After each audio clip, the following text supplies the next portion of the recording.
Hi viewers, welcome to our channel. Present మనతో పాటు దాము బాలాజీ గారు సీనియర్ జర్నలిస్ట్ ఉన్నారు. వారితో ఒకసారి మాట్లాడదాం. సార్ నమస్కారం. సార్ నమస్తే. సార్ గత 2 రోజుల నుంచి కూడా ఎన్కౌంటర్లు జరుగుతున్నాయి. మావోయిస్టుల మీద ప్రధాన నేతలందరూ కూడా చనిపోతూ వస్తున్నారు. నిన్న కూడా హిడ్మా చనిపోయారు కదా. అయితే నిన్న ఈవినింగ్ కూడా కాల్పులు జరిగాయి. ఎదురు కాల్పులు మావోయిస్టుల దగ్గర నుంచి రావడంతో ఒక ఇన్స్పెక్టర్ చనిపోయినట్టుగా కూడా తెలుస్తుంది. మరి ఎక్కడ ఎలా జరిగింది ఈ కాల్పులు, మరి ఎవరెవరు చనిపోయారు, దీనికి సంబంధించి ఎటువంటి వివరాలు ఉన్నాయి సార్? మామూలుగా గత కొంతకాలంగా మావోయిస్టులు మాత్రమే ఎన్కౌంటర్లలో చనిపోతున్నారు. ఫస్ట్ టైం ఈ మధ్యకాలంలో నిన్న మార్నింగ్ 7:30-8 గంటల మధ్యలో జరిగిన ఎన్కౌంటర్లో ఒక ఇన్స్పెక్టర్ చనిపోయాడు ఫస్ట్ టైము ఈ మధ్యకాలంలో. సో ఇది కొంత ఆశ్చర్యకరం అని చెప్పచ్చు. అంటే ఇంకా మావోయిస్టులు యాక్టివ్గా కొన్ని ఏరియాలో ఉన్నారు అనడానికి ఈ సంఘటన నిదర్శనం. సో ఈ ఎన్కౌంటర్ ఎలా జరిగింది, మావోయిస్టులు ఎలా చంపగలిగారు, ఎలా పైచేయి సాధించగలిగారు, ఇంకా పోరాడగలిగి పోలీసుల్ని చంపగలిగిన స్థాయిలో మావోయిస్టులు ఉన్నారా, ఈ విషయాలన్నీ ఇప్పుడు చర్చకి వస్తున్నాయి. అసలు ఇది ఎలా జరిగింది, ఎక్కడ జరిగింది, దీనికి రిటాలియేషన్గా పోలీసుల వైపు నుంచి ఎలాంటి చర్యలు స్టార్ట్ అయినాయి, ఈ విషయాల గురించి చెప్పుకుందాం. సో నిన్న మార్నింగు ట్రై జంక్షన్ అంటారు, మధ్యప్రదేశ్, ఛత్తీస్గఢ్, మహారాష్ట్ర మధ్య ఫారెస్ట్లో ఏరియా ఉంది. దీన్ని గోండి, రాజానందగం, బాలాఘాట్ జీఆర్బీ జోన్ అని కూడా పిలుస్తారు. అక్కడ థిక్ ఫారెస్ట్లలో మావోయిస్టులు ఉన్నారనే ఇన్ఫర్మేషన్ వస్తే కొన్ని ఫోర్సెస్, జాయింట్ ఫోర్సెస్ అన్నమాట, అంటే మహారాష్ట్రకు సంబంధించిన ఎలీట్ యాంటీ మావోయిస్ట్ ఫోర్స్ని హాక్ ఫోర్స్ అంటారు, HAWK.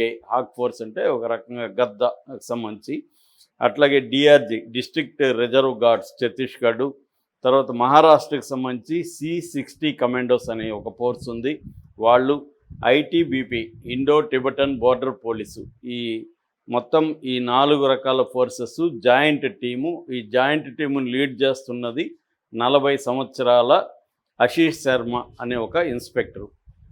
సో వీళ్ళు ఆ దట్టమైన అడవుల గుండా మావోయిస్టులు ఉన్నారని చెప్తున్న ఏరియాకి వెళ్తూ ఉన్నారు అర్లీ మార్నింగ్.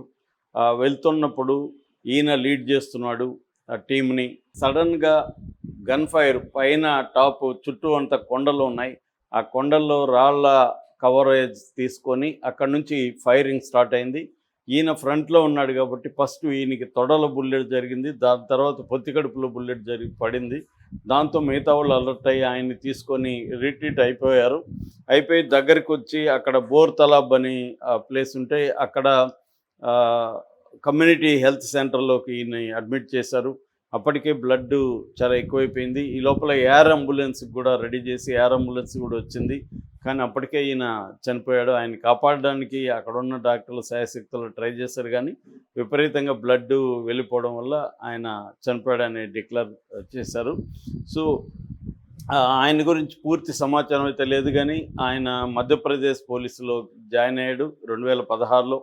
అక్కడి నుంచి అంచెలంచెలుగా వెదుగుతూ ఈ మధ్యనే ఆయనకి ఇన్స్పెక్టర్గా ప్రమోషన్ వచ్చింది. ఎందుకంటే ఫిబ్రవరిలో ఒక రౌనడ్ అనే ప్లేస్లో ఈయన ఒక డేరింగ్ అటాక్ చేసి మావోయిస్టుల ముగ్గురిని, టాప్ లీడర్ల ముగ్గురిని చంపాడు. దాంతో ఈయనకి గ్యారంటీ అవార్డు వచ్చింది. ఇంకొకసారి కూడా అలాగా జరిగితే 2 సార్లు ఈయనకి గ్యారంటీ అవార్డులు, అంటే ధైర్యం, సాహసాన్ని ప్రదర్శించినందుకు గ్యారంటీ అవార్డులు 2 సార్లు వచ్చాయి. దాంతోపాటు అంటే ఆయనకు ప్రమోషన్ ఇంకా చాలా టైం ఉన్నప్పటికీ కూడా out of the turn promotion అంటారు, అంటే ఈ గ్యాలంటరీ చూపించిన దానివల్ల ఆయనకి CAగా కూడా ప్రమోషన్ వచ్చింది. ఆయనకి ఏంటంటే చాలా డేర్ డెవిల్ యాటిట్యూడ్ ఉందని, తనే లీడ్ చేయగలడని, రిస్క్ ఆపరేషన్లో కూడా ముందుంటాడనే పేరుంది. అదర్వైజ్ కామ్ గోయింగ్ పర్సన్ అని చెప్తారు. ఆయనకు భార్య, 2 చిన్నపిల్లలు ఉన్నట్టుగా కూడా చెప్తున్నారు.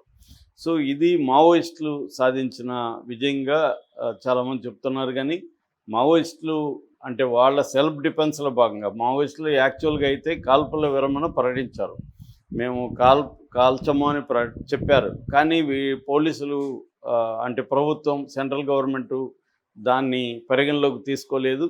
కాల్పుల విరమణని మేము ఒప్పుకోము, మీరు కంప్లీట్గా ఆయుధాలతో వచ్చి సరెండర్ అవ్వండి, లేదంటే మేము అటాక్ చేస్తామన్న పద్ధతిలోనే డెడ్ లైన్ కూడా పెట్టారు. మార్చి 31, 2026. ఇంకా ఇది ఒక 10 రోజులు తీసేస్తే ఇంకా 4 నెలలు మాత్రమే ఉంది. సో ఈ 4 నెలల్లో మావోయిస్టులని ఆల్రెడీ చంపేస్తూ ఉన్నారు. టాప్ నిన్ననే హెడ్మాన్ చంపేయడంతోనే ఒక రకమైన వటవృక్షం కూలినట్టుగా అయిపోయింది. ఇంకా ఆల్రెడీ తిప్పరి తిరుపతి, గణపతి, తర్వాత ఆజాదు ఇలాంటి ఇంకొంతమంది మావోయిస్టులు కూడా పోలీసుల అదుపులో ఉన్నారనే వార్త కూడా వస్తుంది. నిజంగా పోలీసుల అదుపులో ఉన్నారా, లేకపోతే వాళ్ళు ఎక్కడికైనా పారిపోయారా? ఎందుకంటే హెడ్మా కూడా శ్రీలంక పారిపోతుంటే పట్టుకున్నారనే వార్త కూడా ఒకటి వైరల్ అవుతుంది. ఎందుకంటే పోలీసులు ఇదేమో రియల్ ఎన్కౌంటర్ అన్నట్టు చెప్తున్నారు, కానీ పట్టుకొని కాల్చేస్తారనేది చెప్తున్నారు. ఈ కాంటెక్స్ట్లో ఇక్కడ మావోయిస్టులు ఒక బెటాలియన్ అయితే ఉంది అని చెప్తున్నారు. ఆ బెటాలియన్ పేరు మలాజ్ఖండ్ త్రిడోడి ప్లాటూన్ అని చెప్తున్నారు దాని పేరు. ఈ మలాజ్ఖండ్ త్రిడోడి ప్లాటూను పిఎల్జిఏలో భాగం, పీపుల్స్ లిబరేషన్ గెరిల్లా ఆర్మీలో భాగంగా ఈ ప్లాటూన్ అక్కడ ఆపరేట్ అవుతుంది.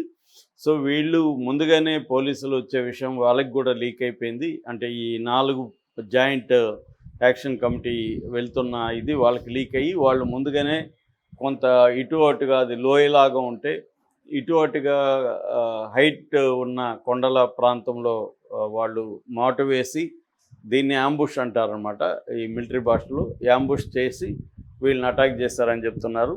అయితే ఆ తర్వాత కూడా పోలీసులు ఇతన్ని తీసుకొని హాస్పిటల్లో జాయిన్ చేసిన తర్వాత కూడా ఈ 4 రకాల ఫోర్సులు అక్కడ మావోయిస్టుల మీద కాల్పులు జరిపారని, ఒక హాఫ్ అన్ అవర్ పాటు హోరాహోరీ కాల్పులు జరిగాయని అంటున్నారు. పంకజ్ మిశ్రా అనే special DG anti Maoist operations ఆయన మీడియాతో మాట్లాడింది ఏంటంటే, మావోయిస్టులను కూడా మా వాళ్ళు కొంతమంది చంపారు, కానీ వాళ్ళ డెడ్ బాడీలు కానీ ఏమీ దొరకలేదు మాకు. చంపినట్టుగా మేము అనుకుంటున్నాము, వాళ్ళు డెడ్ బాడీని తీసుకెళ్ళిపోయినట్టుగా అనుకుంటున్నాము, ఇంకా డీటెయిల్స్ తెలియాల్సి ఉంది అనేది పంకజ్ మిశ్రా కూడా చెప్తున్నాడు. సో అంటే ఇంకా అంటే చివరి ఈ యుద్ధంగా దీన్ని చెప్తున్నారు. ఆపరేషన్ కగార్ అంటేనే అంతిమ యుద్ధం. సో అంతిమ యుద్ధంలో పైచేయి అయితే సెంట్రల్ గవర్నమెంట్, స్టేట్ గవర్నమెంట్స్దే ఉంది. ముఖ్యంగా మహారాష్ట్ర, మధ్యప్రదేశ్, ఛత్తీస్గఢ్, ఇంకా ఒరిస్సా, ఆంధ్రప్రదేశ్, తెలంగాణలో ఆల్మోస్ట్ మావోయిస్టులు ఎవరు లేని పరిస్థితి. ఉన్నవాళ్ళు సరెండర్ అయిపోయారు లేదా చనిపోయారు. ఇంకొన్నది ఈ 3 రాష్ట్రాల సరిహద్దుల్లో మాత్రమే ఉంటున్నారు వాళ్ళు. నిన్న కూడా మనకి 50 మందికి పైన ఆంధ్రప్రదేశ్లో ముఖ్యంగా సెక్యూరిటీ వాళ్ళు, అంటే ఇటు హిడ్మాకి ఇటు దేవ్జీకి సెక్యూరిటీగా ఉన్న వాళ్ళు ఒక 50 మంది వరకు అరెస్ట్ అయ్యారు నిన్న, కొంతమంది చనిపోయారు. సో ఇలాగా ఇంకా చివరి బ్యాటిల్లో భాగంగా జరుగుతున్న ఎన్కౌంటర్లలో ఇరువైపులా కూడా కొంత నష్టం జరిగేటుంది. ఎందుకంటే మావోయిస్టులు కూడా ఒక తెగించి పోరాడాలా అన్న ఒక పరిస్థితిలోకి వెళ్ళిపోయినట్టుగా ఉంది. ఎలాగో చనిపోతాం, చనిపోయే ముందు తెగించి పోరాడదాం అన్న పద్ధతిలోకి వెళ్ళిపోయినట్టుగా మనకి ఈ సంఘటన కనబడుతుంది. ఏదేమైనా ఇది కొంతవరకు పోలీసులకి ఒక ఇంకా కసిని పెంచే సంఘటనగానే చెప్పుకోవచ్చు. మావోయిస్టులు మరి ఇటువంటి చర్య ఎందుకు చేశారనేది వాళ్ళ ఆత్మరక్షణలో భాగంగా చేశారనేది మనం అనుకోవాలి. ఎందుకంటే అఫెన్సివ్ కాదు, మావోయిస్టులు ఏదో ప్లాన్ చేసుకొని వీళ్ళ మీద అటాక్ చేయలేదు. వీళ్ళు వెళ్ళి వాళ్ళని చంపడానికి వెళ్తుంటే వాళ్ళు మాట వేసి చంపారు. సో ఇది డిఫెన్సివ్ టాక్టిక్గానే మనం అర్థం చేసుకోవాలి. Thank you so much.